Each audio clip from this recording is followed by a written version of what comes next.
যাচ্ছি চট্টগ্রাম এবং ভোলায়। চট্টগ্রামে এই মুহূর্তে রয়েছেন সহকর্মী হোসেন জিয়াদ। আমরা তার কাছ থেকে জানবো যে সাগরে গভীর নিম্নচাপ উপকূল পেরিয়ে গেলেও বিভিন্ন স্থানে বৃষ্টি ও জলাবদ্ধতার সৃষ্টি হচ্ছে। এর মধ্যে পতেঙ্গায় সাগর তীরে পাথরে এসে পড়েছে 3টি জাহাজ। এই বিষয়ে জানাতে হোসেন জিয়াদ, আপনি সেখানে রয়েছেন এবং এই 3টি জাহাজকে কখন কিভাবে সাগরে ফিরে নেওয়া হবে জানাবেন।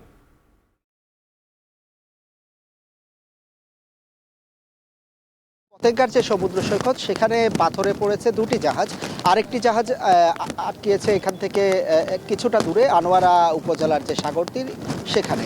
মূলত গভীর নিম্নচাপের প্রভাবে গতকাল থেকেই টানা বৃষ্টি হচ্ছে চট্টগ্রামে এবং আবহাওয়া বেশ উত্তাল এবং বলা চলে যে গত ভোররাত থেকে এখন পর্যন্ত একটানা বৃষ্টি হচ্ছে এবং প্রবল ঢেউয়ে আসলে সাগরে যে জাহাজগুলো রয়েছে, বিশেষ করে লাইটার জাহাজগুলো, সেগুলো বেশ ঝুঁকিতে রয়েছে। এর মধ্যে একটি জাহাজ নিশ্চয়ই আপনি দেখতে পাচ্ছেন যে পণ্যবাহী জাহাজ, একটি জাহাজের দাম 5 থেকে 7 কোটি টাকার মতো।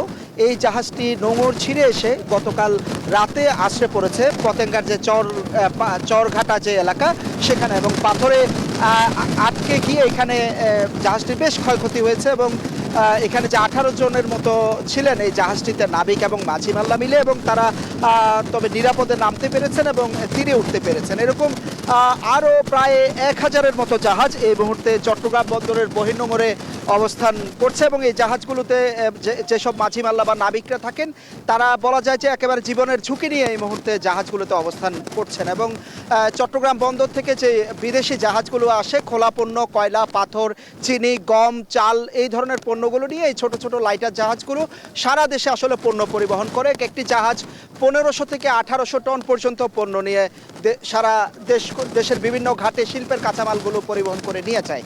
তো আমরা আরেকটি জাহাজ একটু দেখাতে চাই আপনাদেরকে, যেটি ঠিক এটির 2 থেকে 500 গজ সামনে গিয়ে আটকে গেছে এবং পাথরে।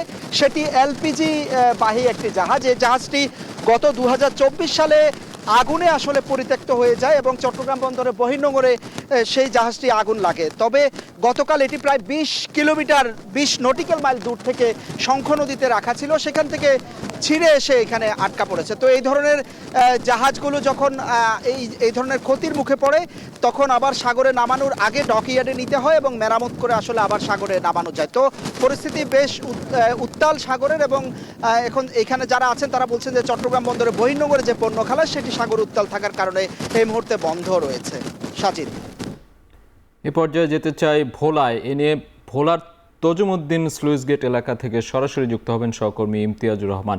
ইমতিয়াজ, আপনি সেখানে রয়েছেন, বৈরী আবহাওয়ার খবরাখবর জানাবেন এবং জেলা প্রশাসক ক্ষতিগ্রস্ত এলাকা পরিদর্শন শেষে কি জানিয়েছেন জানাবেন।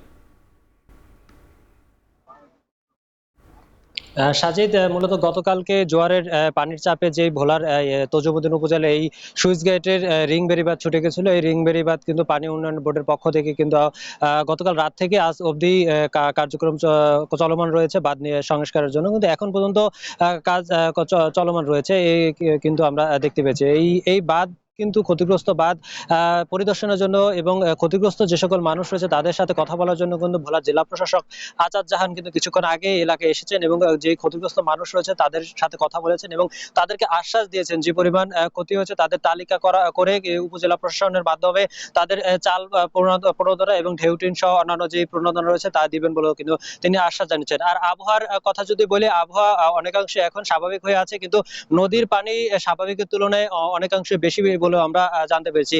পানি উন্নয়ন বোর্ডের পক্ষ থেকে জানানো হয়েছে যে গত 24 ঘন্টায় প্রায় 161 সেন্টিমিটার বিপদসীমার উপর দিয়ে পানি প্রবাহিত হয়েছে ভোলার মেঘনা নদীর তীরবর্তী এলাকায়।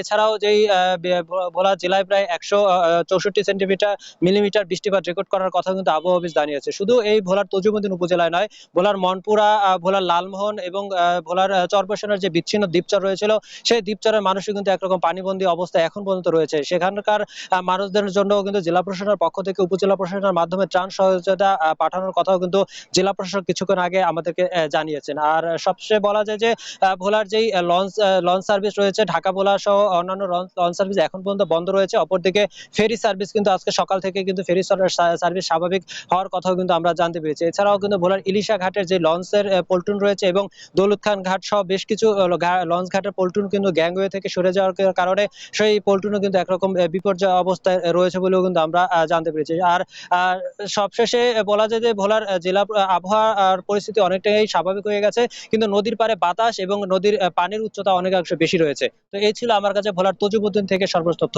সাজিদ। ধন্যবাদ। এ পর্যায়ে যেতে চাই রাঙামাটিতে ভারী বর্ষণে 24 ঘন্টায় 140.2 মিলিমিটার বৃষ্টি রেকর্ড করা হয়েছে। এর মধ্যে বিভিন্ন স্থানে পাহাড় ধসের ঘটনাও ঘটেছে এবং সেই পরিস্থিতিতে আশ্রয়কেন্দ্রগুলোতে যাচ্ছে ঝুঁকিপূর্ণ বাসিন্দারা। শহরের লোকনাথ মন্দির থেকে এই মুহূর্তে সেখানে যে আশ্রয়কেন্দ্র রয়েছে সেখানে রয়েছেন আমাদের সহকর্মী জিয়াউর রহমান জুয়েল। বৈরী আবহাওয়ার পরিস্থিতি সেখানকার কেমন বিরাজ করছে এই মুহূর্তে, সবশেষ পরিস্থিতি জানাবেন।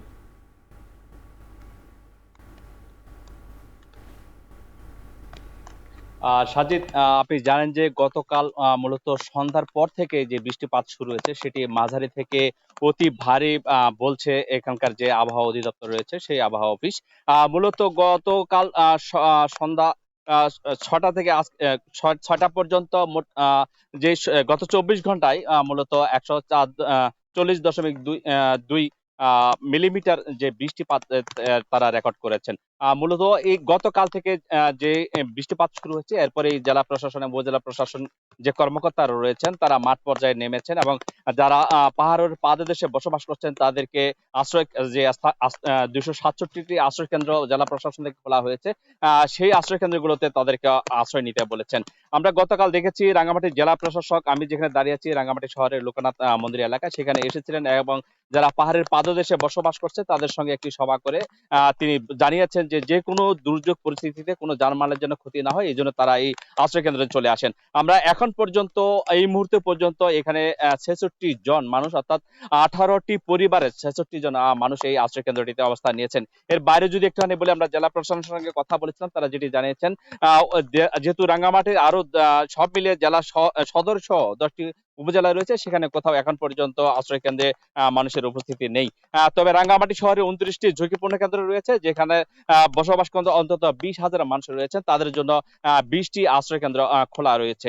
এবং আমি একটুখানি বলে রাখি 1,300 মেট্রিক টন চালের মজুদ রয়েছে ত্রাণ হিসেবে এবং 15 লক্ষ টাকা নগদ হস্ত মজুদ রয়েছে বলে তারা জানিয়েছেন। রাঙ্গামাটি থেকে এই ছিল আমার কাছে সবশেষ। সাজিদ। রাঙ্গামাটি থেকে যেতে চাই সুনামগঞ্জে। দুদিনের বৃষ্টি ও পাহাড়ি ঢলে সুনামগঞ্জে বেড়েছে 26টি নদ নদীর পানি। বন্যা আতঙ্কে নিম্নাঞ্চলের মানুষ। এ নিয়ে আরও জানাতে গজারিয়া নদীর পাড় থেকে যুক্ত হচ্ছেন আমাদের সহকর্মী লিপসন আহমেদ। লিপসন, আপনি তো সেখানে আছেন, পানি কি পরিমাণ বেড়েছে এবং স্থানীয়দের নিরাপদ আশ্রয় নিতে প্রশাসনের পক্ষ থেকে কোনো উদ্যোগ নেওয়া হয়েছে কিনা জানাবেন।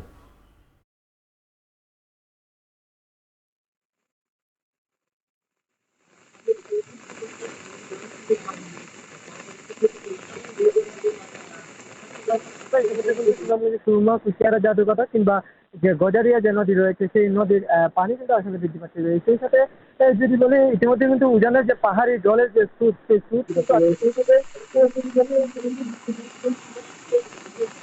পাশাপাশি এখানকার যে পানি উন্নয়ন বোর্ড যেটি বলছে, আসলে ইতিমধ্যে সুনামগঞ্জে কিন্তু আসলে বন্যার সংখ্যা নেই, তারপরেও কিন্তু আসলে মূলত জেলা প্রশাসনের পক্ষ থেকে কিন্তু ইতিমধ্যে বন্যা মোকাবেলা করার জন্য কিন্তু আসলে সকল ধরনের আসলে প্রস্তুতি ইতিমধ্যে নেওয়া হয়েছে, যার ফলে কিন্তু আসলে এখানকার মানুষরা যেটি বলছেন, অর্থাৎ সুনামগঞ্জের সীমান্তবর্তী যে মানুষগুলো রয়েছেন তারা যেটি বলছেন যে যেহেতু 2022 সালে 16 জুন কিন্তু সুনামগঞ্জে ঠিক একইভাবে কিন্তু টানা বৃষ্টি আর উজানের ঢলে কিন্তু রাতভর উজানের ঢলে কিন্তু আসলে এখানকার যে নিম্নাঞ্চল থেকে শুরু করে একদম শহর, অর্থাৎ গ্রাম থেকে শুরু করে শহর আসলে ডুবে যায়, যার ফলে কিন্তু এখানকার মানুষ যখনই নদীর পানি বাড়ে তখনই কিন্তু আসলে তাদের মধ্যে আসলে একটা বন্যা পরিস্থিতি আতঙ্ক বিরাজ করে।